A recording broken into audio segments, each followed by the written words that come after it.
certain things gonna have to change. Certain things gonna have to be different. Because now you know new stuff. 3 decades after Tupac's death, new revelations are surfacing that completely rewrite what we thought we knew.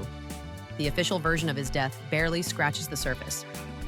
And now, some of hip-hop's biggest icons are tangled in this explosive story. Let's dive in. How the West Coast lost one of its true legends. Tupac Amaru Shakur, born Lisane Parish Crooks on June 16, 1971, was far more than a rapper. He embodied the soul and grit of the West Coast. By the mid-1990s, he had already dropped classic albums like Me Against the World in '95 and the iconic double album All Eyes on Me in '96. But Pac wasn't just killing it on the mic, he was also shining on the big screen in films like Juice and Poetic Justice, showing the world what a true street legend looked like. But here's where things get murky. Pac wasn't just climbing the charts, he was in the eye of the storm, of the East Coast-West Coast rivalry. What started as friendly competition had morphed into something deadly. This wasn't about who had the hottest beats anymore. This was life and death territory. The tension traces back to the late 80s when West Coast artists like NWA challenged New York's dominance. But the feud exploded in '91, with diss tracks like Tim Dogg's F on Compton taking shots at Dr. Dre. Then Suge Knight built Death Row Records, a label with deep gang connections that would shake the entire industry. Meanwhile, in New York, Puff Daddy launched Bad Boy Records in '93 and put the notorious B.I.G., Christopher Wallace, on the map with Ready to Die. What began as a coast-to-coast rivalry had turned deeply personal, and bloodshed was inevitable. Everything hit a breaking point on November 30th, 1994 at Quad Recording Studios in Times Square. Pac walked in, unaware he was walking into an ambush. He was shot 5 times, and $40,000 worth of jewelry was stolen. Bleeding and barely conscious in the lobby, he locked eyes with 2 figures who would haunt him until the end, Biggie Smalls and Puff Daddy. Whether they orchestrated it or were just bystanders, Pac believed his friends had betrayed him. In a 1995 Vibe interview, he called out Coma's Biggie, Uptown Records, and Andre Harrell, labeling them all snakes. Friendships dissolved, and war was officially declared. After serving a brief sentence, Pac was bailed out by Suge Knight for $1.4 million in October 1995 and officially joined Death Row. The feud escalated rapidly. At the '95 Source Awards, Suge Knight threw shade at Puff Daddy, Snoop Dogg taunted the East Coast, and the infamous Hit 'Em Up diss track in June '96 crossed every line, attacking Biggie's wife Faith Evans and the entire Bad Boy crew. This wasn't just music anymore. It was a declaration of war. But there was another thread that would prove fatal. Just 2 months before the infamous Vegas night in July '96, a Bloods affiliate named Trayvon Trey Lane was confronted by Southside Crips at a Foot Locker in Lakewood, California. Among them was a young Orlando Baby Lane Anderson. They stole what seemed like a small item, a death row chain, but in that world, it was everything. Gang honor, street respect, and death row pride. Orlando Anderson, the nephew of Dwayne Keffy D. Davis, would later become a central figure in Pac's murder mystery. By September 7, 1996, all these elements, East Coast-West Coast tension, gang rivalries, personal grudges, and the stolen chain, converged in Las Vegas like a ticking time bomb. Pac was in town for the Mike Tyson vs. Bruce Seldon fight, staying in a death row-connected suite with Suge Knight, riding high off the success of All Eyes on Me. But fate was about to strike. Pac had no idea that he had less than a week to live. The night started at the MGM Grand Arena, where Mike Tyson crushed Bruce Seldon with a first-round TKO, quick and decisive. But that fight, that was just the opening act. The real violence was about to erupt. After the fight, in the MGM lobby, Trayvon Lane spotted Orlando Anderson, the same young Crip who had jumped Pac over that stolen death row chain 2 months earlier. Lane pointed him out. And Pac? Pac didn't hesitate. A few words, a swing, and chaos erupted. Within seconds, a brutal 30-second beatdown was underway. Security rushed in, Cameras caught it all, but little did Pac know this confrontation had sealed his fate. Later that night, he told his girlfriend, Kadada Jones, about the Luxor fight incident. He had no clue he had just signed his own death warrant. Around 10:30 p.m., Pac changed clothes and hopped into Suji Knight's black 1996 BMW 750IL, heading to Club 662, a death row hotspot named after mob-connected Bloods members. His bodyguard, Frank Alexander, wasn't in the car. He was driving Kadada's vehicle instead. That split-second decision would be fatal. Between 11 and 11:05 p.m., LVMPD pulled them over for loud music and missing front plates. Nothing serious. They were waved off. Minutes later, at a red light near Flamingo Road, Pac spotted two men in a Cadillac Escalade and shouted out of the passenger window, exposing himself and making himself a prime target. At 11:15 p.m., a white Cadillac rolled up. From the back passenger side, a shooter opened fire. 13 to 14 rounds from a .40 caliber Glock. Pac took 4 hits to his chest, pelvis, thigh, and hand. Suge Knight was grazed by fragments. The shooter, allegedly Terrence Bubble Up Brown, disappeared into the night. No one returned fire, and Pac, unarmed, was left critically wounded. He was rushed to University Medical Center. For 6 days, he fought for his life in a coma, while his mother, Afeni Shakur, stayed by his side. On September 13, 1996, at 4:03 p.m., Tupac Amaru Shakur breathed his last. Only 25 years old. The official cause? Multiple gunshot wounds. Afeni made the heart-wrenching decision to pull life support. The rap world mourned, but the violence didn't end there. For nearly 3 decades, Tupac's murder remained one of America's most notorious cold cases. The Las Vegas PD bungled leads, ignored surveillance footage, and failed to follow up on the white Cadillac tip. Justice never came, and in that void, conspiracy theories flourished. Some blame gang retaliation, Southside Crips avenging Orlando Anderson's beatdown. Others point fingers at Biggie and Puff, recalling Pac's claims about the 1994 Quad Studios ambush. There's even the theory that Suge Knight orchestrated the hit to protect business interests. And of course, the enduring Pac is alive myth, fueled by Machiavelli clues and alleged sightings.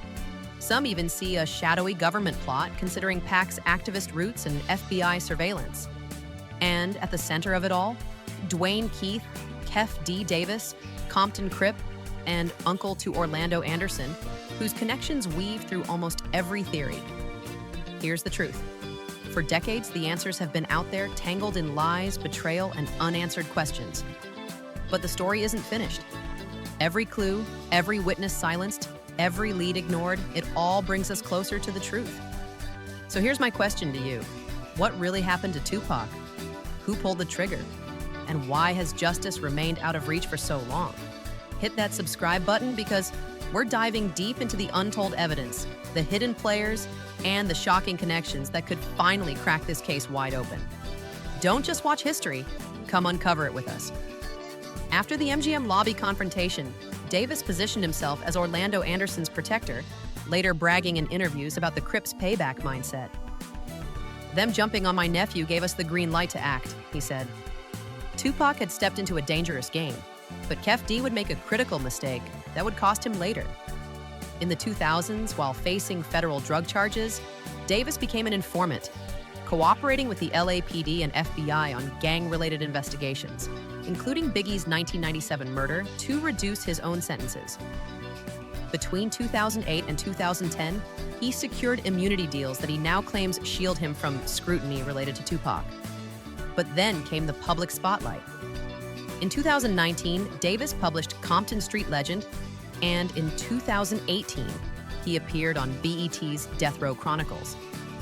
Across podcasts, interviews, and YouTube shows, he recounted riding in the white Cadillac during the September 7th, 1996 drive-by. He admitted supplying the .40 caliber Glock used by DeAndre Big Dre Smith and framed the shooting as gang retaliation for the MGM altercation. While he denied firing the weapon himself, he acknowledged orchestrating the attack. In one interview, Davis described the night in chilling detail, recalling Pac leaning out the window like he was on parade, exposing himself. He admitted that while he didn't see Pac with a gun, the shooting unfolded in a way that made it clear who was in control. These weren't confessions forced behind closed doors. They were him openly bragging about his role on camera for anyone willing to listen. You know, we coming up, what's the name? What's that, Flamingo?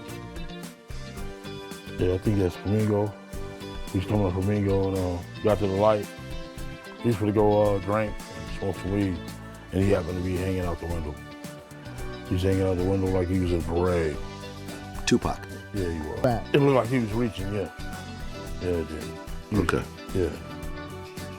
Did you actually see a gun? No, once he got to reaching, I got the duck. I seen a bullet going Suge's head. I thought he was dead. Thought he was dead. So Orlando shot across Dre?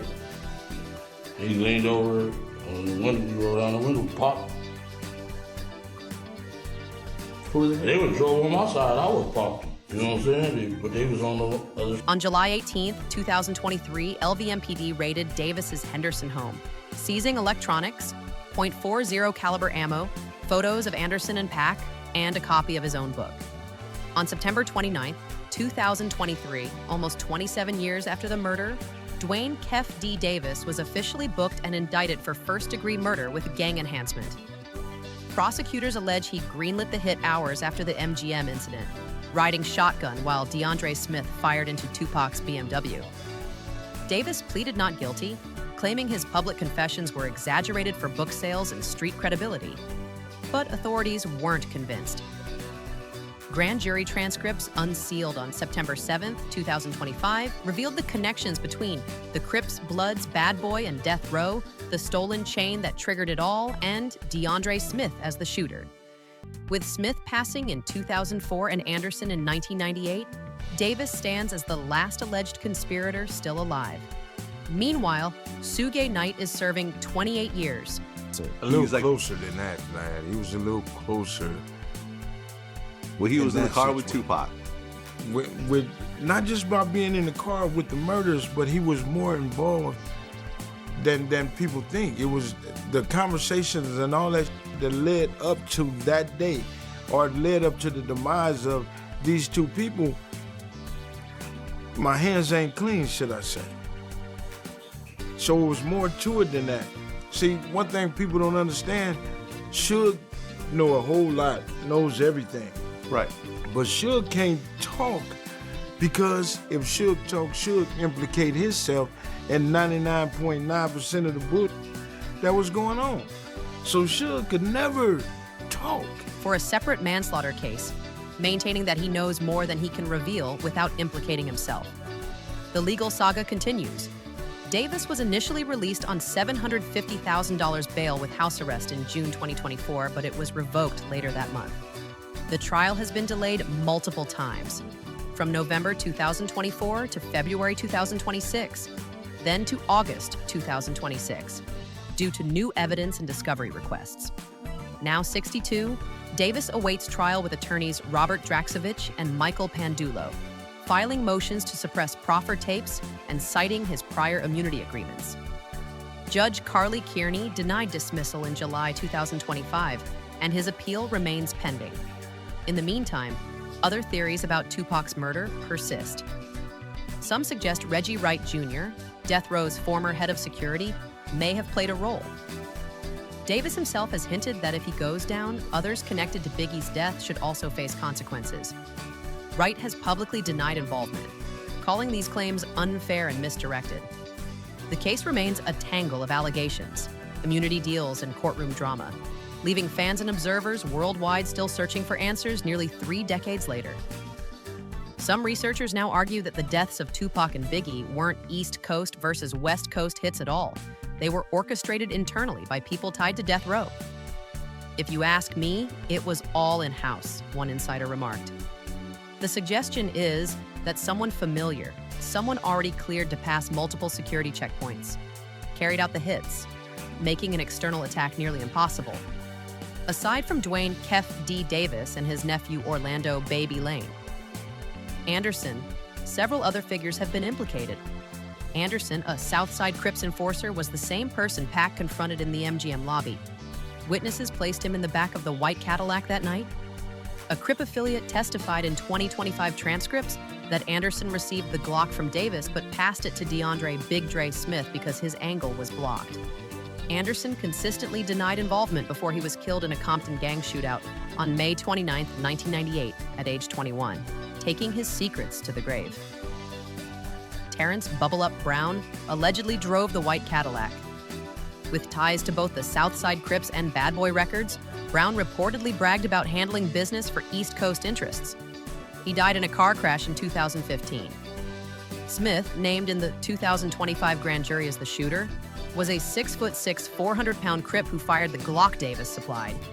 He matched witness sketches but was killed in a drive-by in March 2004, possibly in retaliation.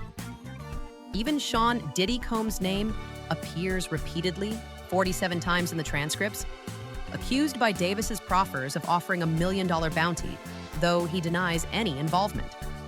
While the Las Vegas Police Department does not list him as a suspect, the Shakur family hired private investigator Alex Alonso in October 2024 to look further into potential connections. And then there's the theory that refuses to die, that Tupac faked his own death, living under the alias Machiavelli. Supporters cite cryptic clues, the Dawn Illuminati album, numerological patterns tied to his birthday and death, crucifixion imagery on the album cover, and reported sightings across the globe from Cuba to Europe. Even tweets allegedly from Albania and hooded figures spotted in viral videos have fueled the myth. While debunked repeatedly, the story persists, offering hope in the face of senseless tragedy. Distrust in institutions, compounded by LAPD corruption and ties to death row, keeps these theories alive. Fans refuse to accept that someone as influential as Tupac could be silenced by street-level gang retaliation. But reality, confirmed by his mother Afeni Shakur's deathbed words, "My son is gone," and estate filings showing no hidden assets, confirms that Tupac did not escape. As biographer Stacey Robinson wrote, his immortality exists in his music, not in some hidden island. As Davis's trial moves toward August 2026, Tupac's family continues demanding answers. Siblings and supporters point to his alleged role as the shot caller in the larger East Coast-West Coast conflict. Prosecutors have compiled his statements from proffer sessions, books, interviews, and documentaries. The defense argues that Davis exaggerated everything for clout and financial gain. What is indisputable? Tupac Amaru Shakur was shot on September 7, 1996, and died 6 days later at age 25. He left behind a legacy of music that has influenced generations, a grieving mother, and mysteries that may never be fully unraveled. Nearly 30 years later, debates over that night in Las Vegas continue online, in podcasts, and in courtrooms. Perhaps the most fitting legacy is this: Tupac lived loud, died young, and remains unforgettable. In that way, maybe he truly is immortal.